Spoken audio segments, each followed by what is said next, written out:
Hello everyone, welcome to this lecture of importance of analysis of algorithm.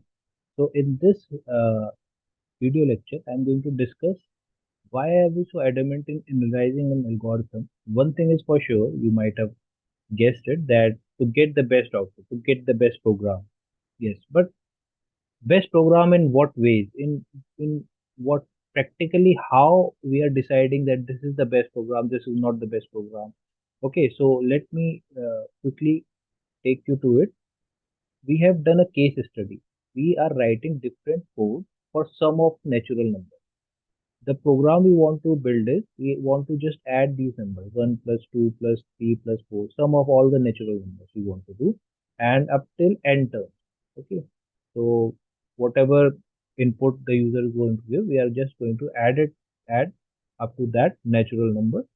So we have written for the same program, we have written different codes with different time complexity and different space complexity. So how we are analyzing, of course, whichever program has the best time and space complexity is going to be selected.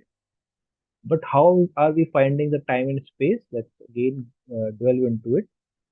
So the first code, this is the first code, and here the time complexity is n square because this is running n times and this is also running n times.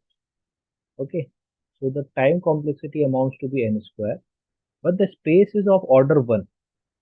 What does this order 1 mean is, hey, what space this program is taking is basically the space complexity. So here we have declared just one single variable sum, and because there is only one variable which is being used and which is also being terminated after the program, so we say that the this in this sum variable only we are updating our value.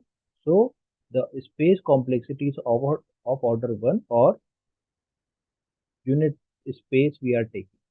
We are taking just a single variable space. Okay, so the second code is also doing the sum of n natural numbers, but here the order of growth is n, because in this single simple condition, if n is double equal to 1, we will return 1, and otherwise up till n times we are going to add it. So that is why the order becomes n. Okay, and why the space becomes order n? Because here we are using recursion. So if you remember, in recursion, what we do is we build up a stack. The OS, the operating system builds up a stack. So for this function, fun1 n minus 1, for the function fun1 n minus 1, the operating system is going to build up a stack. We do not have to build it. The operating system will build it up till this n minus 1, n minus 2, n minus 3. How many times it will go? Till this condition is not met. If n is double equal to 1, when n becomes 1, it will stop. So until this time, this n space is going to be reserved in the memory. So that is why the space becomes n. Now again, the third code for the same problem we are writing here, the order is n. Why? Because we are running one simple for loop and we are adding it in this variable linearly. So this is a linear order of growth, and we are getting space as order 1. Why? Because we are again using a simple single variable sum is equal to 0, and we are adding in that variable only. Okay, whereas in the second example we were using recursion. Okay, then let's go to the fourth program, which is the best program. Now why it is the best program? Because we have used the formula, we have simply used the formula to calculate sum of n natural. So by simply using the formula, the order becomes 1. Why? Because in a single guess, or it's not a guess, in a single line, in a single execution, in a single arithmetic expression, we are able to find the result. And the space complexity is also of order 1. Why? because we have just declared a single variable. Okay, it is basically pseudocode. It is not the perfect program which will be running on a machine, but it is a pseudocode. So we have just declared a variable n. In that variable only, we are able to find the answer. So if we are using a single variable, then it takes only unit time. If we are using an array or recursion, that will take some more memory, as seen in the fifth example.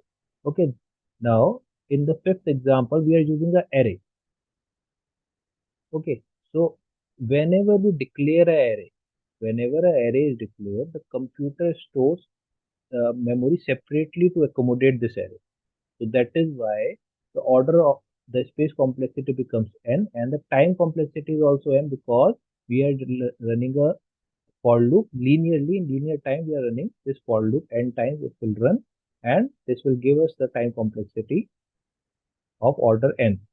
Okay, so we have seen there may be 5 different programmers, and all those programmers have written